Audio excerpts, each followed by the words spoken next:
Hi, everyone. Welcome to another round of studio visits. I'm here again with co-author of Pass Me By, Ryan Danny Owen. Hello, it's me again. And as our guest today, we have the artist duo Nasarimba. Nasarimba, do you want to say hi? Hi, Kyle. Hello. Thanks for having us to chat with you. Thank you so much for joining us. For everyone joining in, this is Rachel and Mikhail. Together they formed the artist collective Nasarimba. And they're another artist duo who's doing work with Arts Commons through the RBC Emerging Artists Program. I believe that y'all are actually moving in right after me into the Ledge Gallery.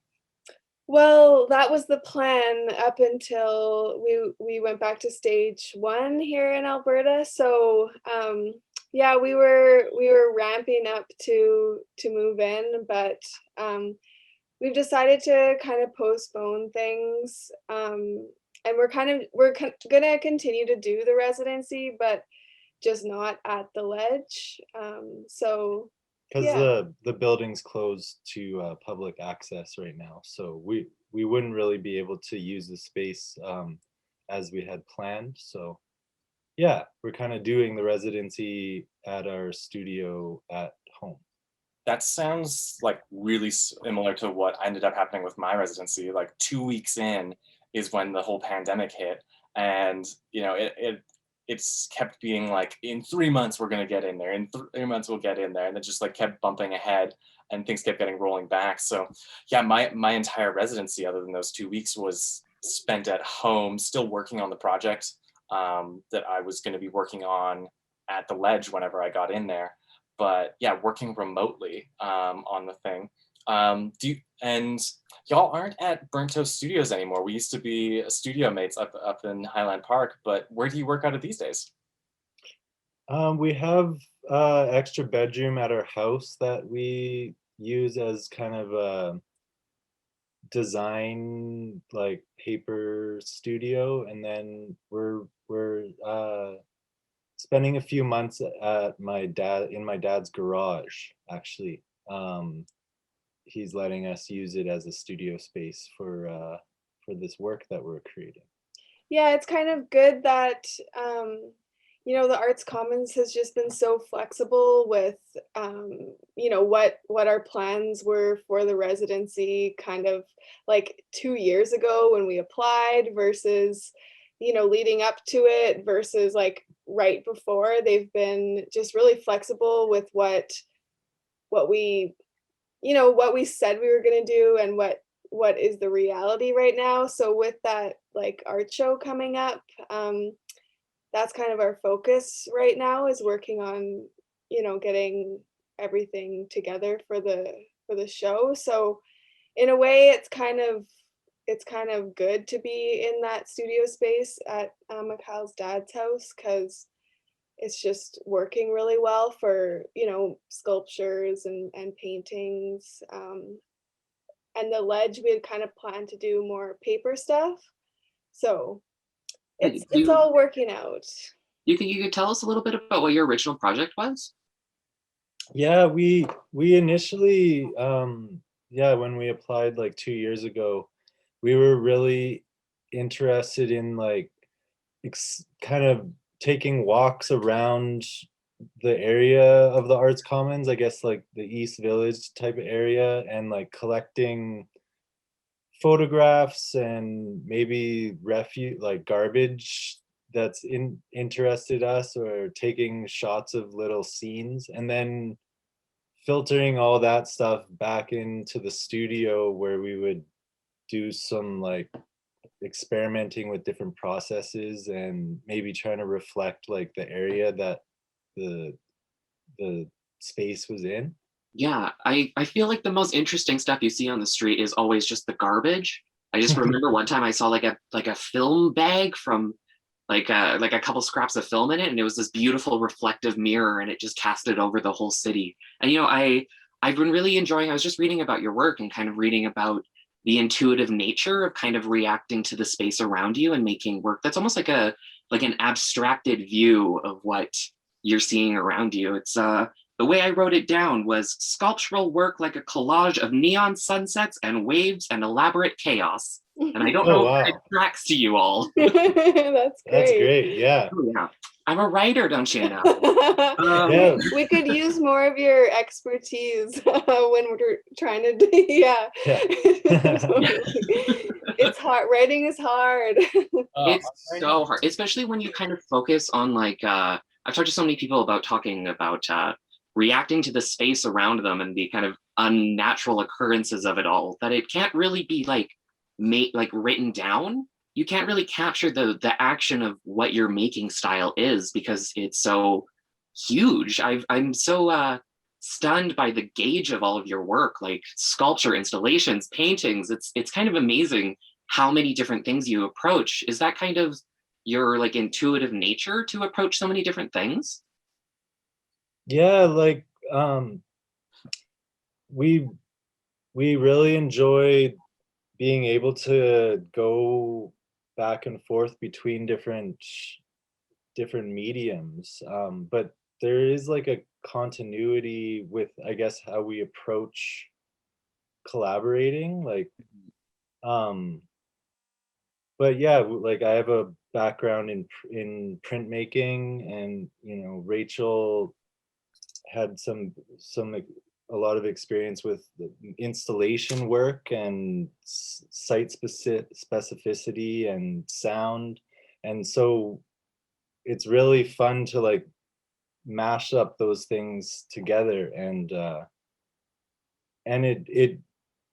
it's like we don't get stuck or bored um on like doing one thing for too long. There's pros and cons to jumping around like that. Of course, I could not even possibly imagine y'all getting bored with the colors and the scale and sizes of things. It's fascinating how intense all of these projects are and how like physically overwhelming they are of the spaces. I just think it's really fascinating your approaches. Which again, I have no questions that go with those other than to just gush about how much I like both of your work. Uh, Thank you. Thank you. Welcome.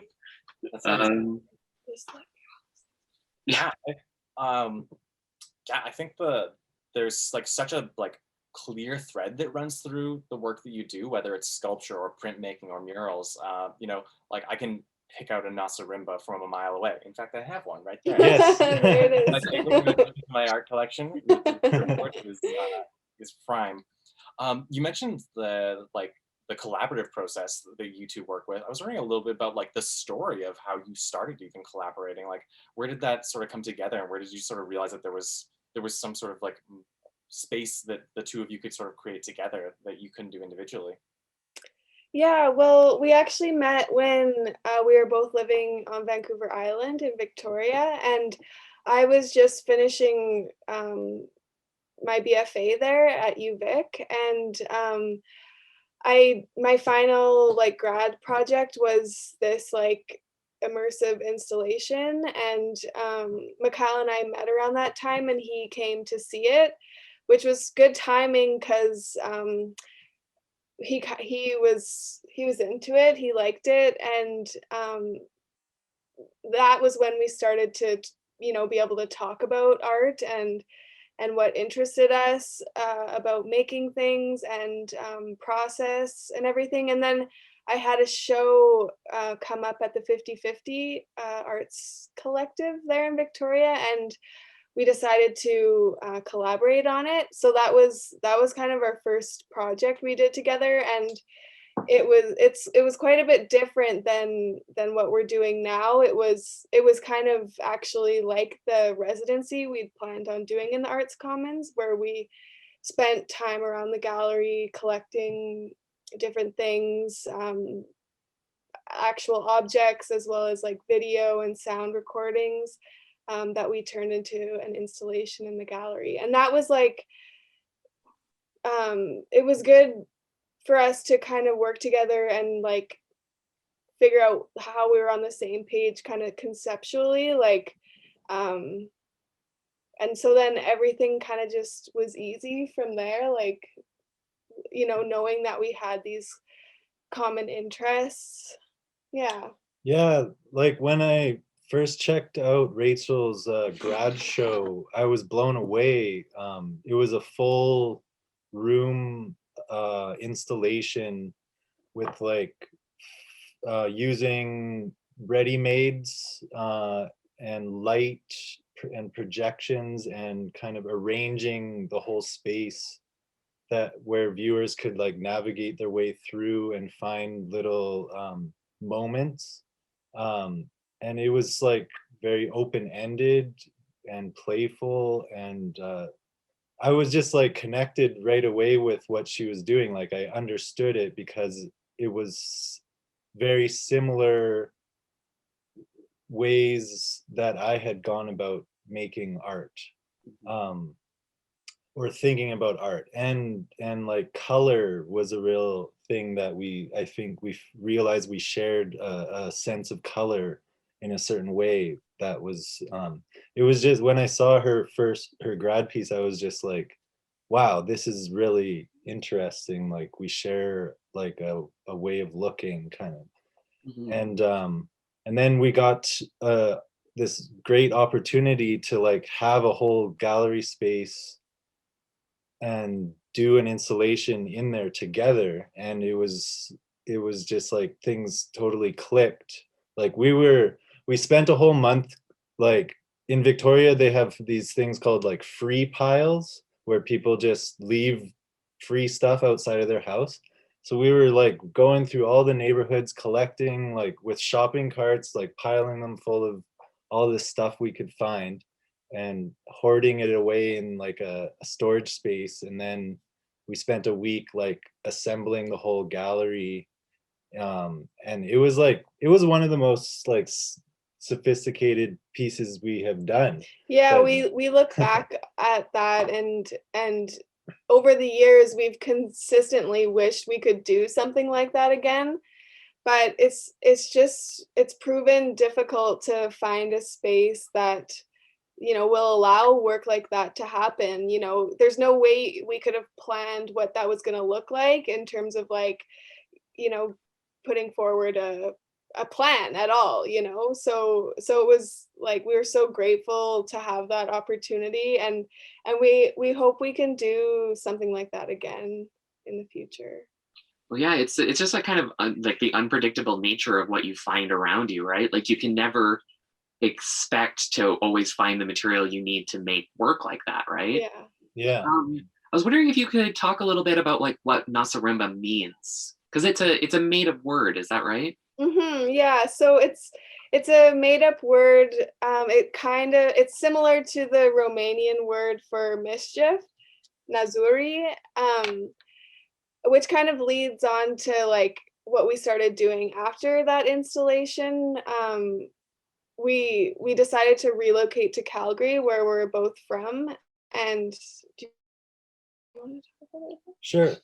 um yeah, like when we met, Rachel had this word that she kind of mentioned, Nasarimba, and I questioned her about it, and yeah, she revealed like she had been talking with some Romanian family friends, and they were talking about this concept in Romanian of like playful mischief, like it's and they had a word for it, and it's for that kind of like you're not wishing harm on anyone, but you're kind of messing around with things, or like and so that was really like resonated.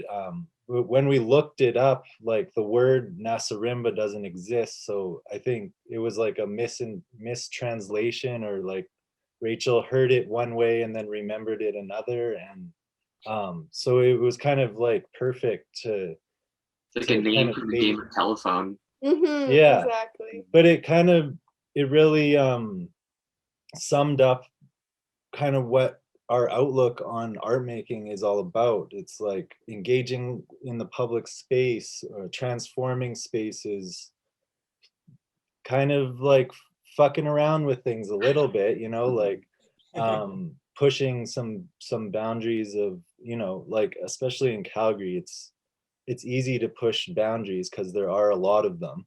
So, you know, Yeah, no, absolutely. Well, I mean, you capture, I think, the playful mischief and just even that conversation about riding around in a shopping cart and grabbing whatever you can to see what you can do with it.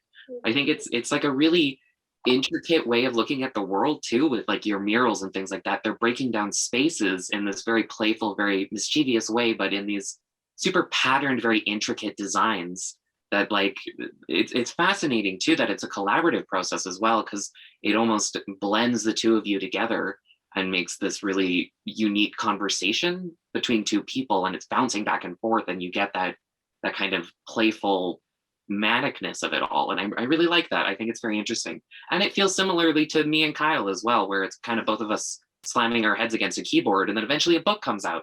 Yeah. Yeah. Yeah, it's like the whole like 1 + 1 = 3 kind of thing. Like there's more great things are greater than the sum of their parts. Yeah, absolutely.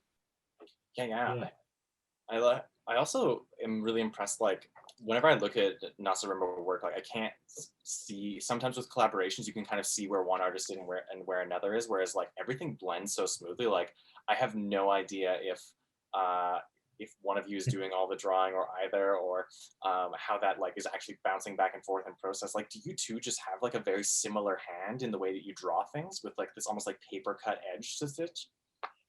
Yeah, that's a good question. I think what has like when we first started painting murals, we ran into the well, I mean, some of our first murals were just like no, not planned, and that's how we approached them. And then we ran into the problem of having to present designs and plan murals. So we struggled with that a little bit because neither of us were using Photoshop or anything else digital. So we kind of came to up with the idea to do everything with paper collage, and it's a really good way for us to collaborate. It would be more difficult, I think, on a screen because with paper, it's there in front of you. I can move stuff around. Mikhail can, add stuff. But I think over the years, we've talked about it enough. Like I think that we kind of do have a similar hand, but at the same time, we've grown to like share jobs. Like instead of working together all the time, like we've decided like each of us will take the lead on one thing, and that's also been really helpful to figure that out. Yeah, it goes more smoothly when we're not working out on one thing at the same time. So Yeah. like we kind of pass things back and forth, or one project, one person will design it, and then the other person will like figure out the colors, or I don't know, like we share different tasks. And it all kind of like the first time we developed this kind of collage format was making these sculptures out of wood that we were creating when we first came to move back to Calgary. And then they're like assemblage sculptures that we attached to telephone poles around the city. But we would like cut all the shapes out, paint them all together, and then we'd have them spread out all on the floor, and it was like giant puzzles that we would be putting together, but we don't know what it's supposed to be, but we kind of intuitively piece together these sculptures out of all these like parts that are on the floor. Yeah, and we did that a lot. Like we did that for many years, and I think just doing that was like helped us develop our way of working together, and trust and vocabulary and what we wanted our work to look like. I think we just share that vision, and that's really helpful. Mhm. Yeah, well, trust is so crucial in like a collaborative relationship, and trusting, especially with intuitive collaborative relationship, you have to kind of trust the other one's brain. to Mhm. Yeah. assemble things in the same way that you're kind of breaking down things as well, which I love. I remember seeing these sculptures on telephone poles all over the city. And also I always joke too with Kyle, that it's always so funny to see everyone's work in the background of lots of Tinder photos. It always makes me laugh when people so you're That's all over the internet. Um, but breaking apart collaboration and kind of making it something that's more manageable so that you don't both like lose each other's minds. I always think about the amount of mural fights that I had to break up for Kyle and Derek when they were working on something together. You just have to show up and be like, all right, we have to break down the yeah. most necessary parts of what this is so Yeah. that we don't destroy each other while we try to create it. Yeah, and that's why having a plan is actually super important. Like, you can't be standing in front of a huge wall trying to make these creative decisions. Like, those kind of have to be made, and like, there's room for some improvisation, but yeah, like sticking to a plan helps things not like blow up. Yeah. Yeah. Not helpful for anyone. Yeah. And I Yeah. don't know if it's like this for you guys with collaboration, but it really like working on something with someone else, it kind of like you have to balance your ego and lose it a bit. And I don't know, for me it was like liberating in a way to not be making art just my under my own name. This is me, this is my art, like promoting it. Like it really was challenge for me in the past, but working with Rachel I can really get behind what we're doing, and using kind of like this other name adds a bit of like a layer where it's not like directly so connected to my ego. It's like a shared thing.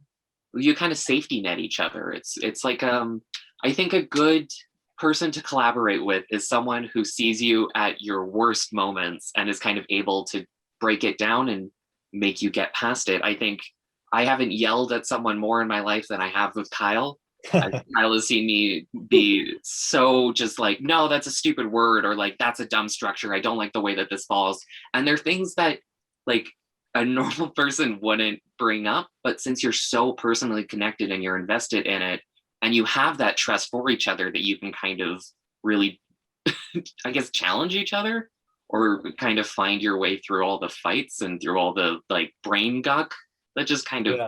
clouds everything.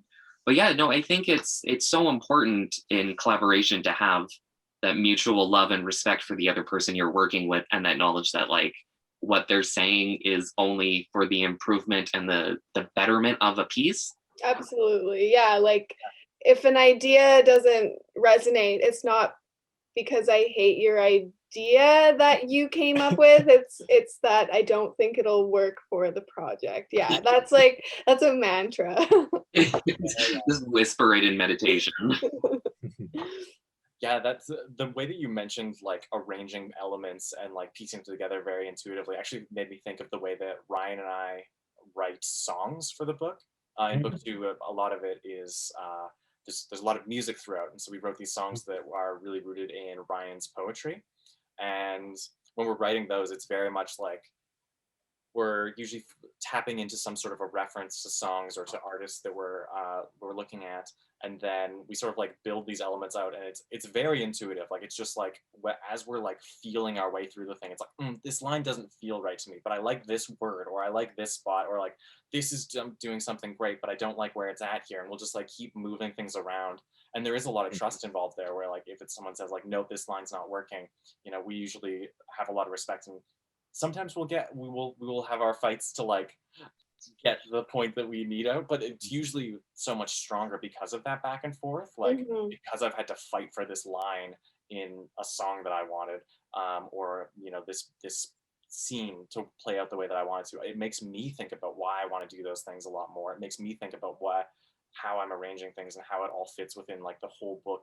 And you know yeah, that back and forth, that debate can really sharpen up an idea. Yeah, that's a good point. Yeah, and a lot of my poetry actually comes from like automatic writing is a huge thing in my practice, and I Cool. feel very similarly to you both in that sense of like an intuitive, almost like non-cognitive, just jump at whatever kind of pops out in that moment, and you kind of grasp it, and you're like, okay, but what does it mean? Like, what can I do with this? And then from there, you kind of have to bounce off the other person to find your way through the puzzle, through the maze of whatever this thing is going to be, right? Mhm. Yeah, the creative process is a beautiful thing. Terrible and so chaotic. As me. Um, yeah, yeah. The new book sounds so amazing. I really can't wait to be able to check it out.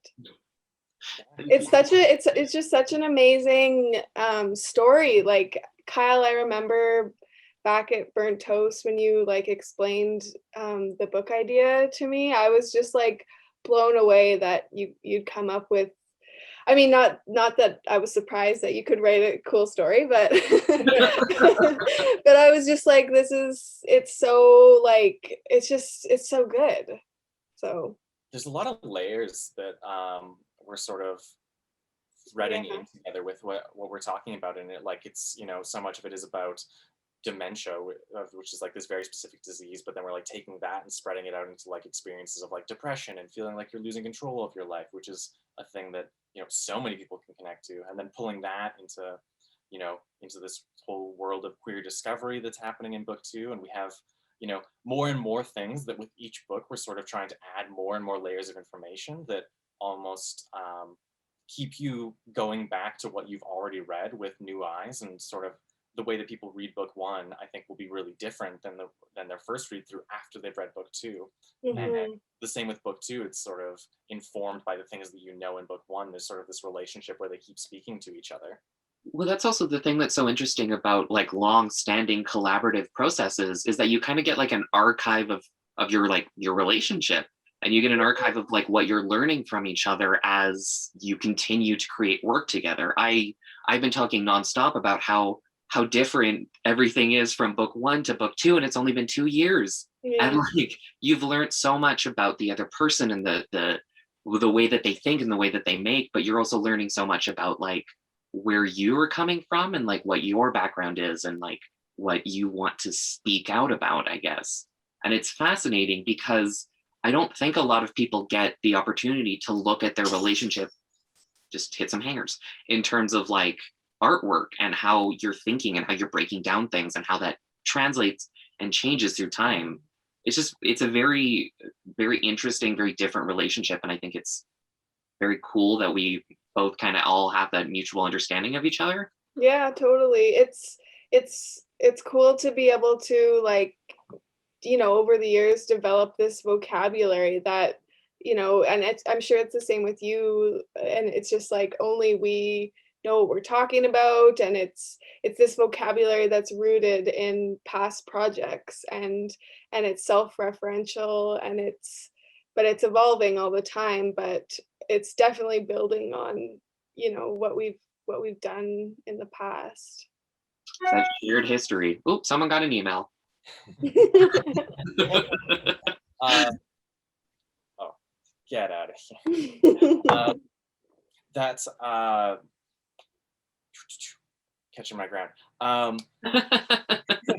This is why it's great that it's not live.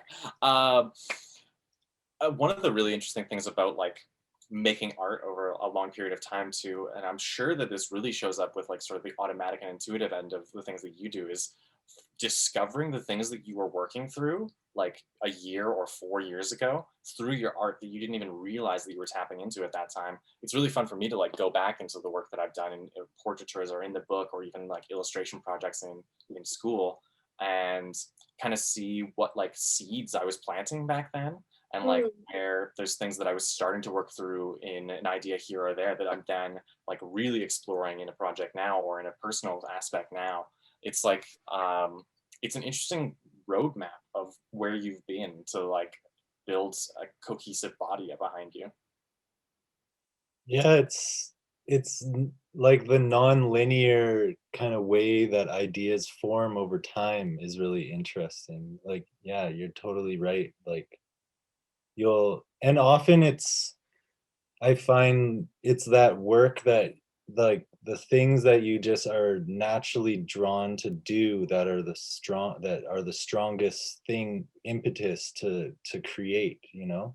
Like we're doing work together now that I was dreaming about, I feel like, when I was in school like 10 years ago. But now can finally kind of make some of those things realized. Um, so it's interesting how things pick up and leave off, you know, and yeah, it's just super interesting. I think that's like the biggest part of being like a freelance artist or just being a creative person is the picking up and the putting down and then reconceptualizing things once you actually finally get the chance to get your hands on them. You know, it's like when I think back to work that I made in school, a lot of it I laugh at, but a lot of it I see what I was trying to say and I see what was important to me in that moment. And I can pull that into work that I do now and like find out that I can navigate that space way different now because my vocabulary is different and the way that I talk about my work is different. And you know, this might actually be a great moment for both of you to talk about your Vivian art project if you wanted to. Yeah. We have a show coming up at Vivian Art Gallery in Inglewood in June, end of June.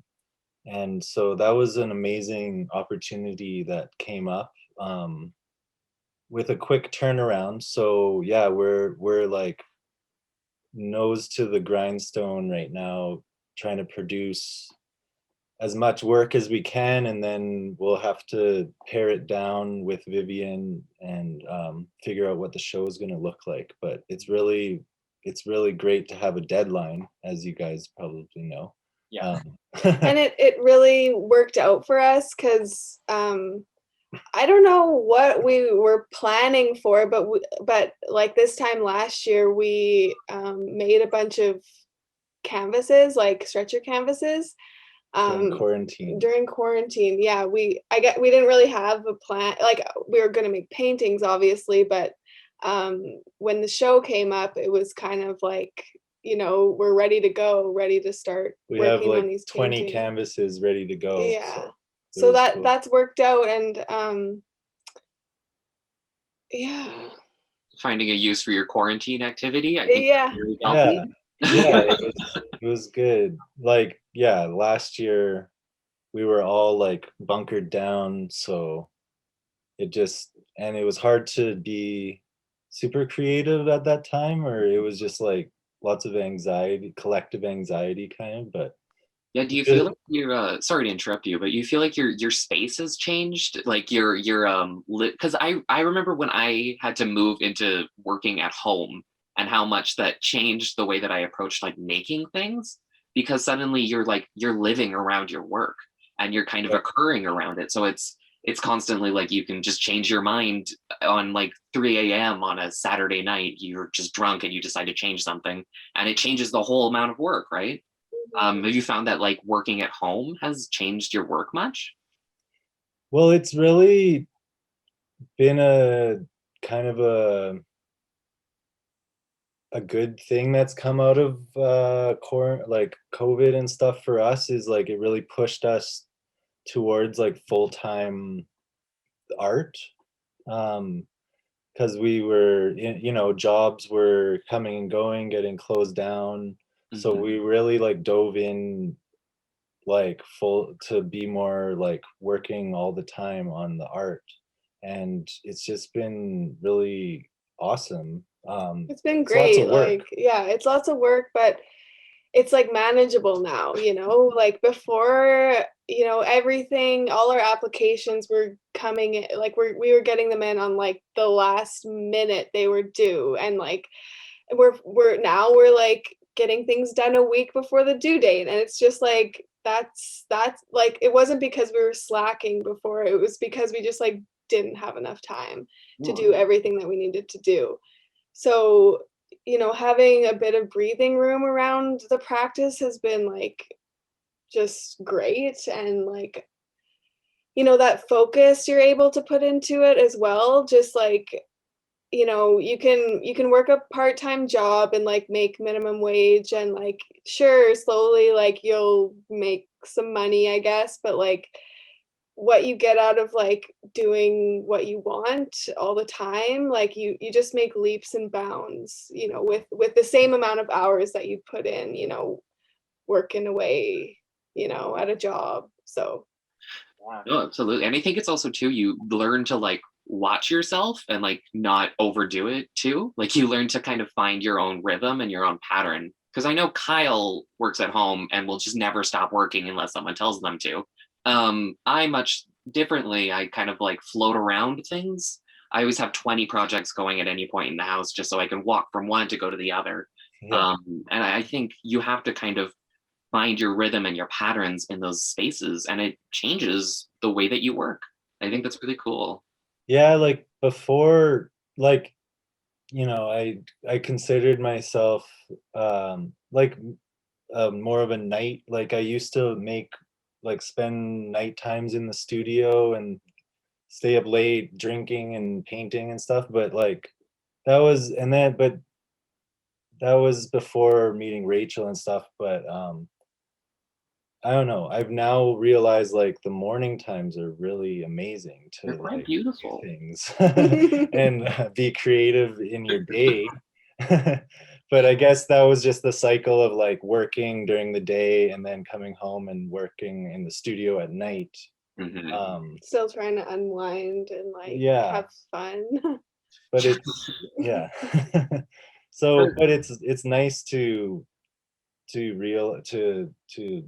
change things up like you're saying. Yeah. Yeah. It's great that it sounds like you've got found a lot of like balance in your work right now. That's something that I struggle with from time to time based on I'm not doing a part-time gig right now, but I do a lot of like commercial and like freelance projects on top of all the things that I do with the book. And yeah, it can be a lot of work to try and make this book happen, which could be a full-time job in its own right. And then still Mhm. keep doing these other projects so that I can keep food on my table and a roof over my head. Yeah. That's where like things will get backed up is because I've taken on projects because I needed the money at the time, and the book just keeps getting pushed down the line, and I end up with 2 weeks of crunch like I have now, where I'm going to be working 60, 70 hour weeks until it's done. Yeah, yeah. You got to give yourself credit for all the things that you do, because it's like, like you said, any job that you take on could be like a full-time job, but as artists, I guess, and collaborators, we're able to juggle, all this stuff and support each other. And um so I think that's important, is the support that we can give each other. Yeah, that's such an important part of the collaborative process. Like, just being able to even, as I'm working through this project, it's 2 years where like it's kind of in a vacuum and no one really sees it. So just have Ryan, who I can like be bouncing things off of, and you know, working through ideas or places that I'm struggling or places that I think I've been really successful, just to be able to share a page that I drew where I'm like, Ryan, look how good this is, and Yeah. to be able to get some feedback back really helps me in the process. I mean, I am also the world's harshest critic, so I don't know if they're always beneficial. Definitely knocked your feet down a few times. More on writing than on illustrating. The illustration I usually have a pretty good handle on. Usually pretty good with the writing stuff. I'm like, nah, this whole scene is shit. Take it out. All wrong, all wrong. Like, pull the rug. Usually we'll mine the gold out of it. Like I love the analogy that you used once before of that I will write an entire orchard and then Ryan will come in and find the apple that we actually need out of that. I think that's a really good description of our writing process. It's again like that process that we were kind of talking about of like selecting out of a multitude of things and kind of piecing it together in the right way. It's No, it's a totally. great way to work. It's Yeah. it's a great way to work, but I think it's also like it's kind of a spicy way to work because you just make a ton of things and then like three of them get in. Mhm. And it's like a moment where it's really frustrating, but then you realize that like those three pieces are an amalgamation of the 20 other ones that you've made, because Yeah. you're constantly responding and changing and switching, and you have to really trust, again, we're using that word again, that the other person knows what you're trying to say and like what that vision is. Mhm. And it's hard sometimes because I think we as artists get really attached to what we are trying to do and trying to say within a moment, and you have to have a really good relationship with someone in order to be like, nah, this doesn't work here, or we could take a part from there and put it into this one, and suddenly it changes everything. Yeah, and that was a really good point you made, like, just because you did, like, 13 things and chose 3, like, you wouldn't have been able to get where you got without making 10 things that weren't used first, and, like, it's good to remember that, um yeah, it's just good to remember that when you're frustrated, because during the process, but, yeah, it all makes it in there eventually, I think. Yeah, it's part of the process to fail. I think that's kind of what we have to always remember is like when you fail, you're learning how to do it differently. Mhm. Yeah. Yeah. Yeah. Don't do that way. Do it a different way. Yeah. Yeah. Uh, well, I think that might be a great note to close things out on. Sure. Where can people find you if they want to see more of Nasarimba? Okay, we have a website. It's www.nasarimba.art, and our Instagram is at nasarimba_. And hopefully come to our show at Vivian Art at the end of June as well. I'll be there. Hopefully, we're gonna be able to have like a little opening, and we'll be able to see your lovely faces because we miss that. It's really been great talking to you and seeing you both again. So Yeah, I look back so fondly at the last book launch that you guys had. It feels like that was like one of the last, I don't know. I look back and it's like that's what it was like to yeah, Yeah. totally. These studio visits always give me like drunken like opening chatter feels. Like I always feel like Yeah. I'm just like in a basement at Stride Gallery just like getting really stoned and being like, I just love art. Love Yeah, artists. yeah, That's totally. exactly what I was going for with these, so I'm glad that that's the vibe that they're Yeah, getting. yeah, it's good stuff for sure. Well, Yeah. thank you Well, both so much. This has been so lovely. Yeah, Thank thank you you. too. We miss you guys and hopefully we can spend some time in person in the future soon. Absolutely. absolutely. Thank you Good so luck. much. Good luck with crunch time.